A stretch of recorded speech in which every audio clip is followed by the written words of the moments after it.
On the morning of September 11, 2001, 19 men armed with box cutters directed by a man on dialysis in a cave fortress halfway around the world using a satellite phone and a laptop directed the most sophisticated penetration of the most heavily defended airspace in the world, overpowering the passengers and the military combat-trained pilots on 4 commercial aircraft before flying those planes wildly off course for over an hour without being molested by a single fighter interceptor.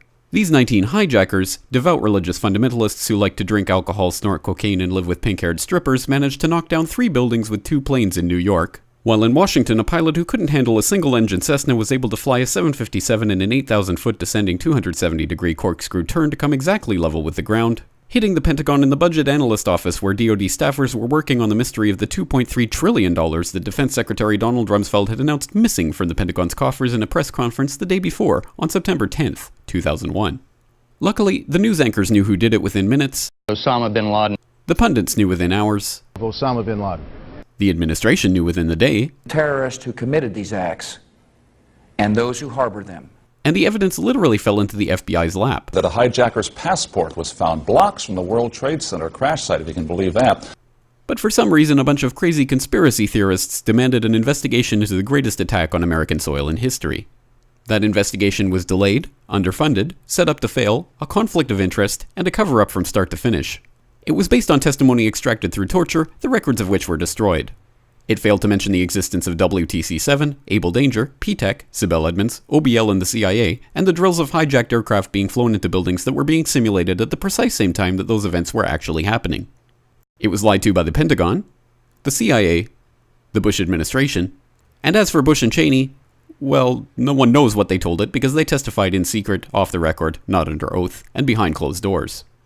It didn't bother to look at who funded the attacks because that question is ultimately of little practical significance.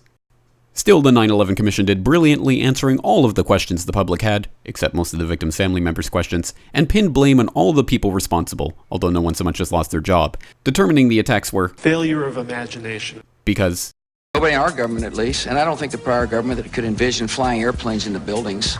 Except the Pentagon, FEMA, NORAD, and the NRO. The DIA destroyed 2.5 terabytes of data on Able Danger, but that's okay because it probably wasn't important. The SEC destroyed their records on the investigation into the insider trading before the attacks, but that's okay because destroying the records of the largest investigation in SEC history is just part of routine record keeping. NIST has classified the data that they used for their model of WTC-7's collapse, but that's okay because knowing how they made their model of the collapse would jeopardize public safety. The FBI has argued that all material related to their investigation of 9/11 should be kept secret from the public, but that's okay because the FBI probably has nothing to hide. This man never existed, nor is anything he had to say worthy of your attention, and if you say otherwise, you are a paranoid conspiracy theorist and deserve to be shunned by all of humanity. Likewise him, and her, and her, and her, and him. Osama bin Laden lived in a cave fortress in the hills of Afghanistan, but somehow got away. Then he was hiding out in Tora Bora, but somehow got away. Then he lived in Abbottabad for years, taunting the most comprehensive intelligence dragnet employing the most sophisticated technology in the history of the world for a decade, releasing video after video with complete impunity and getting younger and younger as he did so, before finally being found in a daring SEAL team raid which wasn't recorded on video, in which he didn't resist or use his wife as a human shield, and in which these crack special forces operatives panicked and killed this unarmed man, supposedly the best source of intelligence about those dastardly terrorists on the entire planet. Then they dumped his body in the ocean before telling anyone about it. Then a couple dozen of that team's members died in a helicopter crash in Afghanistan. This is the story of 9/11, brought to you by the media which told you the hard truths about his head could be seen to move violently forward. And they took the babies out of the incubators. And mobile production facilities. And the rescue of Jessica Lynch. If you have any questions about this story, you are a batshit paranoid tinfoil dog-abusing baby hater and will be reviled by everyone. If you love your country and or freedom, happiness, rainbows, rock and roll, puppy dogs, apple pie, and your grandma, you will never ever express doubts about any part of this story to anyone. Ever.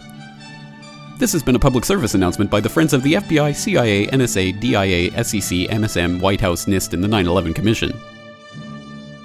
Because ignorance is strength.